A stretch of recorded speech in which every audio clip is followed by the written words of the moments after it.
क्या तुम इन मामलात में वाकई इतने कोरे हो? तुम्हारी दोनों बातें दुरुस्त हैं। उसने मेरे तीखे फिक्रों का बुरा माने बगैर मतानत से एतराफ़ किया। मैंने 7.5 बरस मिशिगन यूनिवर्सिटी में तलबा को बिजनेस एडमिनिस्ट्रेशन के मज़ामीन पढ़ाए हैं। चंद महीने पहले एक दोस्त के इसरार पर मैंने वो पेशा छोड़कर फॉरेन सर्विस में शमूलियत इख्तियार की है। 5 माह पहले पाकिस्तान में तकर्री से पहले मुझे एकेडमी में जो कुछ पढ़ाया और समझाया गया वो मेरे असूलों से कहीं भी मुतसातिब नहीं था। मुल्क कौम का मफाद हर शख्स को अजीज होता है। मेरा हल्फ भी यही था। सिविल सर्वेंट मुजरिम नहीं, कानून के पास तार होते हैं। वो जुर्म कैसे कर सकते हैं? वही तो अपने हाथों से आबियारी करके कानून के पौधों को तनावर दरख्त बनाते हैं। अगर तुम मकारी से काम नहीं ले रहे तो मुझे कहना पड़ेगा कि हाथी के दांत खाने के और दिखाने के और होते हैं। अकेडमी में पढ़ाई और समझाई जाने वाली बातें सादालूद लोगों के लिए होती हैं। तुम्हारे बेशतर सफारतकारों का अमली किरदार और रूप बहुत घनौना होता है। तुम अपनी खुफिया फाइलें देखो तो तुम्हें पता चलेगा कि पिछले महीनों में पाकिस्तान में तुम्हारे मुतअद्दिद सफारतकार मेरे साथियों के हाथों जहन्नुम वासल हुए हैं। आखिर क्यों? सिर्फ इसलिए कि वो यहाँ साजिशों और दहशत गर्दियों में मुलविस थे। मैं ऐसे चेहरों को बेनकाब करने का अहद किए बैठा हूँ तो तुम्हारे शिकारी कुत्ते मेरे खून की बू पर डाल दिए गए हैं। इनकी नाकामी पर झल्लाकर मुझे इश्तिहारी मुजरिम ठहरा दिया गया है। पाकिस्तान में पोस्टिंग के बाद आज मैं पहली बार ऐसे किसी तजर्बे से गुजरा हूँ जिसमें जुर्म का शुबा सर उभार रहा है। मुझे यकीन हो जाए कि मुझे किसी जुर्म में आलाकार बनाया गया है तो मैं नौकरी की परवाह किए बगैर अपने फैसले करूंगा। मैं तालीम याफ्ता हूँ। मुझे अमेरिका में अताब का निशाना बनाया गया तो मैं कनाडा या फिर जनूबी अमेरिका के किसी मुल्क में चला जाऊंगा, मगर जिंदगी अपने ढंग से और अपने असूलों के मुताबिक गुजारूंगा। इज्जत की रोजी मुझे कहीं ना कहीं मिल जाएगी। और तुम्हारी यकीन का पैमाना क्या होगा? अव्वल खान ने पूछा। इस बार उसका लहजा एहतराम अमेज था। मुझे खुशी हुई कि इस शख्स की बेलाग बातों ने अव्वल खान पर असर डाला था। वो पहले से मेरी तहवील में है। मेरे अफसरान वीरा लाइड को मगविया करार देते हैं। तुम्हारी कहानी कुछ और ही है। ये टेस्ट केस होगा। वीरा ने तुम्हारी तायद की तो मैं तुम्हारी हर बात को मानकर तुम्हारा साथ दूंगा, वरना तुम हमेशा मुझे अपने दुश्मनों की पहली सफ में कमर बस्ता पाओगे। काश सारे अमेरिकन तुम्हारी तरह हक परस्त और साहिब किरदार होते। मैंने हसरत से कहा। बेशतर अमेरिकन मेरी ही तरह सोचते हैं। उसने जोर देकर कहा, हक व इंसाफ और इंसानी आज़ादियों का जितना शोहरा अमेरिका में दुनिया में कहीं नहीं है। जुल्म वो लोग करते हैं जो इन नारों की आड़ लेकर इक्तदार की छोटी बड़ी कुर्सियों पर पराजमान होते हैं और फिर इन नारों को भट्टी में झोंक कर लोगों के एतमाद का खून करते हैं। और तुम्हारी राय आमा इतनी सादा लू है कि फिर भी अपनी हुकूमतों की स्याकारी से बेखबर रहती है। लोगों को कुछ खबर नहीं कि अंदर क्या होता है। अमेरिका में वाटर गेट स्कैंडल का भांडा फूटा तो हुकूमत को जलील होकर जाना पड़ा। बाहर जो कुछ होता है इससे अमेरिकनों पर ज्यादा असर पड़ता है, ना इस बारे में इन्हें बहुत ज्यादा मालूमात हासिल होती हैं। ब्यूरोक्रेसी एक मुनज़्ज़म तरीन बरादरी है। हर आने वाला अपने पेश रू के गुनाहों और गलत कारियों की पर्दापोशी करता है। जराइम कभी रिकॉर्ड पर नहीं आए जाते। सारा निज़ाम जुबानी आकाम पर चलता है और आखिरकार ये सब सीनों में दफन हो जाता है। रिकॉर्ड पर वही कुछ लिखा जाता है जो अकेडमी में पढ़ाया और सिखाया जाता है। तुम्हारी सोच बहुत वाज़ेह और काबिल रश्क है। मैंने तारीफी लहजे में कहा। वजह सिर्फ ये है कि तुम अपने तदरीसी पस मंजर के साथ मक्कारों के गोल में शामिल हुए हो। मुझे ये कहने में कोई आर नहीं कि मेरे राब्ते में आने वाले तुम पहले सफारती अफीसर हो जिससे हक और नाहक के दरमियान मौजूद बारीक सी लकीर नजर आती है, वरना तुम्हारे बेशतर साथी सिर्फ नताइज से सरोकार रखते हैं। इन्हें इस बात से कोई गर्ज नहीं होती कि नताइज के लिए कानूनी ज़राए इख्तियार किए जाते हैं या ताकत और गुंडा गर्दी के जोर पर कानून पामाल करके हदफ हासिल किया जाता है। मैं तुम्हारा शुक्रगुजार हूं कि तुम मेरी बातों पर ध्यान दे रहे हो, मगर तुम्हारी दो बातें तुम्हारे इन साफ सुथरे नजरियात से वाज़ेह तौर पर मुतसातिब है। तुम निशानदेही करो, हो सकता है कि मैं तुम्हें मुतमईन करने में कामयाब हो सकूं। दरवाजे से गुजरने के बजाय दीवार फांद कर तुमने खलवत का एहतराम पामाल किया है। तुम्हारा एतराज़ दुरुस्त है, मगर इसमें मेरी बदनीयती का कोई दखल नहीं था। मुझे मालूम था कि यह मकान खाली है। मैंने जल्द अज जल्द बेहोश चांद तक पहुंचने के लिए वो राह इख्तियार की है। तुम्हें यह भी मालूम था कि जॉन सैमुअल गैर कानूनी तौर पर इस घर का फ़ोन इस्तेमाल कर रहा है। मुश्किल हालात में पैगाम रसानी के लिए बहुत से ऐसे मवासलाती ज़राए इस्तेमाल होते हैं जो आम हालात में ममनू होते हैं। एक गैर आबाद मकान का फ़ोन इस्तेमाल करना कोई बड़ा जुर्म नहीं है। बात दरअसल ये है कि मुझे जान की सरगर्मियों की असल नौयत मालूम नहीं थी। अगर मुझे ज़रा भी अंदाज़ा होता कि वह कत्लो गारत गिरी के धंधों में मसरूफ़ है तो मैं उसे अपनी छत के नीचे पनाह भी न देता। मेरी बीवी को यह जानकर दिली सदमा होगा कि आज का सारा दिन उसने तीसरे दर्जे के एक मुजरिम की मेहमानदारी करते हुए गुजारी है। यह सरासर मेरी गलती थी। तीसरी बात यह कि तुम्हें सागा और चांद वगैरह के गठ जोड़ का पूरा इल्म था। इसमें क्या खराबी नजर आती है? उसने हैरत से पूछा। तुम्हें मालूम था कि सागा अच्छा आदमी नहीं है। तुमने फोन पर मुझसे कहा कि अगर मैं सागा का आदमी हूं तो मुझे गलत कामों की ऊंच नीच भी मालूम होगी। ये बात अब मेरे ज़हन में चुभ रही है, ये गलत है। उसने पूरे एतमाद से कहा, मेरी मालूमात के मुताबिक सागा पाकिस्तान का एक मुअज़्ज़ज़ और बारसूख शहरी है जो इस पसे मांदा मुल्क में अच्छे और बुरे ज़राए इस्तेमाल करके इंसानी फलाह के नेक कामों को आगे बढ़ा रहा है। पसमानदा मुल्कों में तालीम की शरह आम तौर पर कम होती है। अगर वहाँ इंसानी बहबूद के लिए धोस और जबर से काम लिया जाए तो इसे बुरा नहीं समझना चाहिए। सागा और इंसानी फलाह दो मुतज़ाद हकीकतें हैं। अगर हेरोइन के तलबगार को इस नशे की फराहमी को तुम इंसानी फलाह का काम समझते हो तो वाकई सागा यहाँ का सबसे बड़ा मोमन है। मैंने इस्तज़ाइया लहजा में कहा, वो हेरोइन यानी मौत बेचता है? उसने बेतवारी से पूछा। है नहीं बल्कि था, अब वो अपने कैफे किरदार को पहुंच चुका है। मैंने सपाट लहजे में कहा, तो तुमने उसे भी मार दिया? वो बेख्तियार बोल उठा, तुम में यही खराबी है कि तुमने मुजरिमों को सजा देने का इख्तियार यहाँ के कानून से छीन कर अपने हाथों में ले लिया है। ये काबिल फख्र बात नहीं है। मैं खराबी का एतराफ़ करता हूँ, मगर सागा का कातिल कोई और है। वो कुछ दिन और जिंदा रहता तो शायद मेरे हाथ उसकी गर्दन तक पहुंच जाते, लेकिन वो इससे पहले ही चल बसा। हाँ, जान को सनी से फ़ोन पर यही खबर मिली थी। वो करीबुल मर्ग है, मगर सनी कहाँ है? कत्ल खून रेजी के जिक्र पर वो मुज़माहिल सा हो रहा था। कोसनी की लाश एक कमरे में मौजूद थी, मगर वो उसके अंजाम से वाकिफ नहीं था। मैंने जवाब दिया, वो जहाँ भी हो मकाफात अमल से नहीं बच सकेगा। और जान का क्या बनेगा? उसने मेरी आंखों में झांकते हुए पुरतशवीश लहजा में पूछा। असूली तौर पर यह मेरा मुजरिम है, मुझे उसकी किस्मत का फैसला करना चाहिए, लेकिन साथ ही ये तुम्हारा दोस्त भी है। मैं अपनी तरफ से खैर ज़गाली के इज़हार में कह सकता हूँ कि तुम चाहो तो इसे अपने साथ ले जाओ। तिब्बी इमदाद देने के बाद इससे पूछो कि ये तबाही के रास्ते पर क्यों चल रहा है। मैं तुम्हारी पेशकश कबूल करता हूँ। उसने तफहीमी अंदाज में सर हिलाते हुए कहा, जान को मैं ले जाऊंगा, मगर फिर रास अलमेडा का मामला बाकी रह जाता है। जान बता रहा था कि वो तुम्हारी कैद में है। मेरा नहीं, वो यहाँ के कानून का कैदी है। उसका जिक्र दरमियान में मत लाओ और यह बताओ कि वीरा के बारे में तुमने क्या सोचा है। मैं जल्द अज जल्द उसे आज़ाद देखना चाहता हूँ। मैंने मुस्तरिबाना लहजे में कहा। मैं दिल ही दिल में डर रहा था कि कहीं वो वीरा की आज़ादी को रास अलमेडा की रहाई से मशरूत न करते। ये दोनों अलग अलग मामलात हैं। उसने दो ठोक लहजे में कहा। हर मामले में उसका जहन बहुत वाज़ेह था। उसने अपनी बात जारी रखते हुए कहा, वीरा को इस तरह अगवा करके यार कमाल बनाना गैर कानूनी और गैर इंसानी फेल है। अगर तुम्हारे साथ जाना चाहती है तो मैं इसे नहीं रोकूंगा। इसकी राय जानने तक तुम्हें इंतजार करना होगा। तुम किस बात का इंतजार करना चाहते हो? अब्बल खान ने गुफ्तगू में हिस्सा लेते हुए पूछा। जान इसे मुसक्कन दुआओं की नपी तुली खुराक दे रहा था। रात के खाने के लिए वो 11 बजे के लगभग होश में आएगी। इस वक्त वीरा से बात कर ली जाएगी। इसने तुमसे नफरत का इजहार किया तो जान को पूरा हक हासिल होगा को वीरा को सुकून आवर दवा देकर दोबारा गहरी नींद सुलाते। इसकी तजवीज़ माकूल थी। इतनी देर इंतजार किया जा सकता है, लेकिन यह वक्त है यहाँ गुजारना खतरनाक साबित हो सकता है। ये जगह सनी की नजरों में आ चुकी है। वो अपने कुछ हमायतियों के साथ दोबारा इधर का रुख कर सकता है। मैंने एक फर्जी खतरा खड़ा करके इसे मुतबादिल तजवीज़ सोचने पर मजबूर कर दिया। मेरी दानिश में बेहतरीन सूरत हाल ये होती कि हम लोग इसी के घर में वीरा के करीब रहकर उसके होश में आने का इंतजार करते। मेरी तवक्का के बरक्स वो जरा भी फिक्रमंद हुए बगैर बेपरवाही से बोला, मैं मजीद कुछ तो खून नहीं देखना चाहता। जान को यहाँ से हटाना ही है। अगर तुम लोग शरीफाना रवैये की यकीन दहानी करवाओ तो ये वक्त मेरे घर में गुजार सकते हो। यह ख्याल रखना कि मेरी बीवी बहुत ही सास और ज़ोदे रंज वाक़े हुई है। तुम बेफिक्र रहो। मैंने दिल ही दिल में खुश होते हुए कहा, तुम्हारी छत के नीचे हम शरीफ नफ्स मेहमान साबित होंगे, लेकिन हम अभी तक अपने मेज़बान के नाम से वाकिफ नहीं है। मेरा नाम जॉर्ज स्टार्क है। पहले मैं कौंसल खाने में वीज़ा ऑफिसर हुआ करता था। आजकल कमर्शियल सेक्शन की देखभाल कर रहा हूँ। मेरी बीवी का नाम नैन्सी है। बच्चों के नाम टेड और मोहर है। मुझे जान से निपटने के बाद भी वीरा तक पहुंचने का मामला बहुत मुश्किल और संगीन नजर आ रहा था, लेकिन जॉर्ज ने सामने आकर हमारी मुश्किल को इस कदर आसान कर दिया था कि मुझे अपने मुकद्दर की यावरी पर यकीन नहीं आ रहा था। वो हमारी बहुत सी अच्छी और बुरी बातों से वाकिफ होने के बावजूद हमसे इस तरह ताउन कर रहा था जैसे वो भी इसके बड़ों का हुक्म रहा हो। नैन्सी इसी कदर हिसास और ज़ोदे रंज है, तो मेरा मशवरा है कि जान को अपने घर मत ले जाओ। अव्वल खान ने इसे राय थी। इसके बिगड़े हुए चेहरे और खून में नहाए हुए धड़ को देखकर वो हज़यानी कैफियत से दो चार हो सकती है।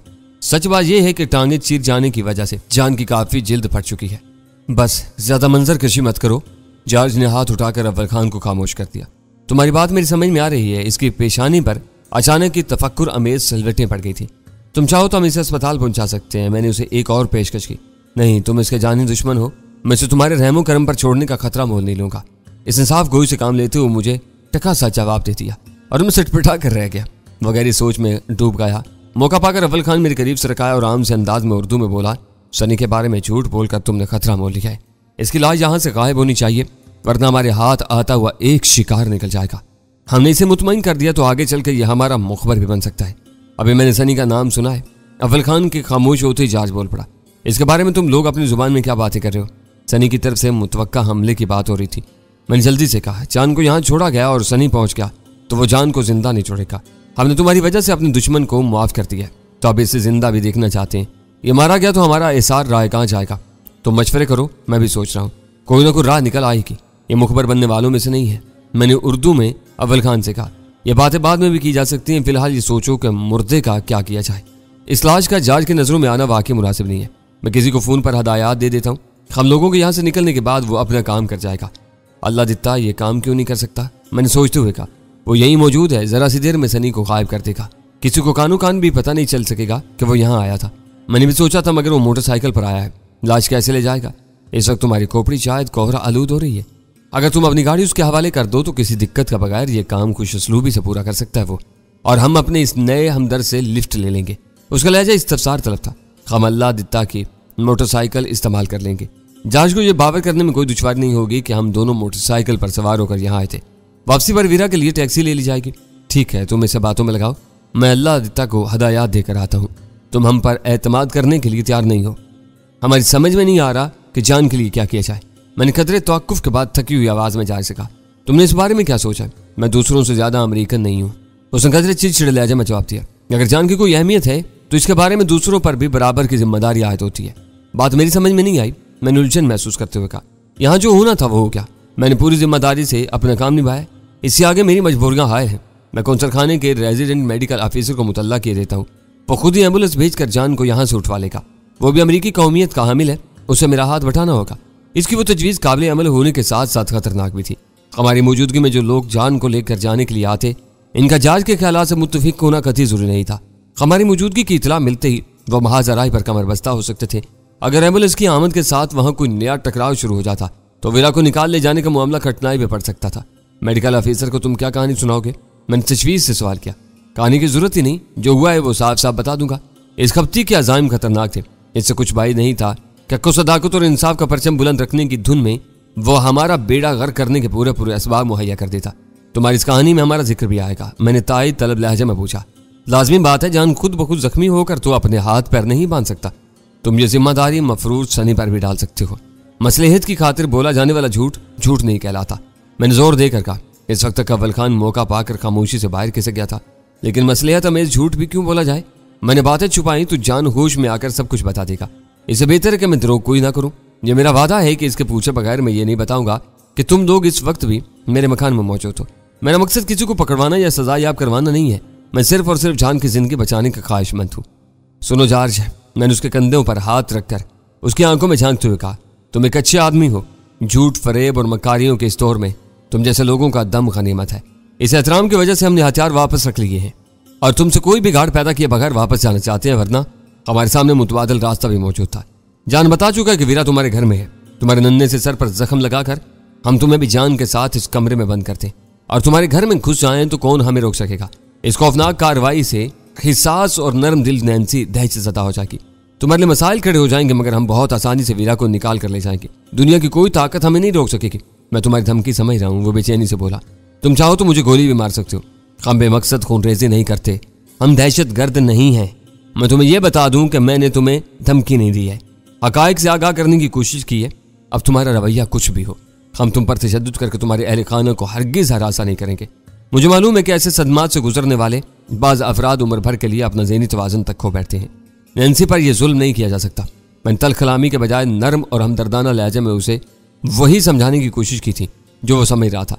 वो एक सुलझू, रास्तगो और मरजान मरंज किस्म का आदमी था। उसकी ज़कावत में भी कोई कलाम नहीं था। वह मेरी जुबान से निकले हुए हर लफ्ज़ की रूह को अच्छी तरह समझ रहा था। जान मेरे पास पनाह लेने आया था। यह बात कई अफराद के इल्म में है।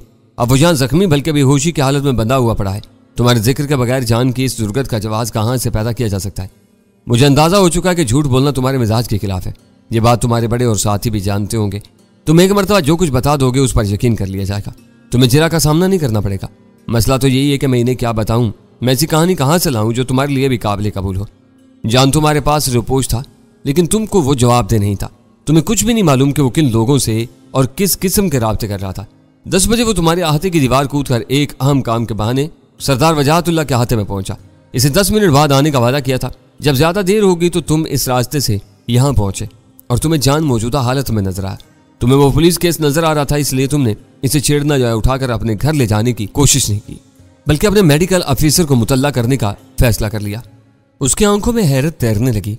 फिर उसने तारीफी लहजे में कहा, तुम ठीक कह रहे हो जान, चंद मिनट में वापसी की यकीन दहानी करवा के इधर आया था। इस कहानी में किसी का नाम नहीं है और सबसे बड़ी बात यह है कि हर बात अपनी जगह सच और पत्थर की तरह अटल है।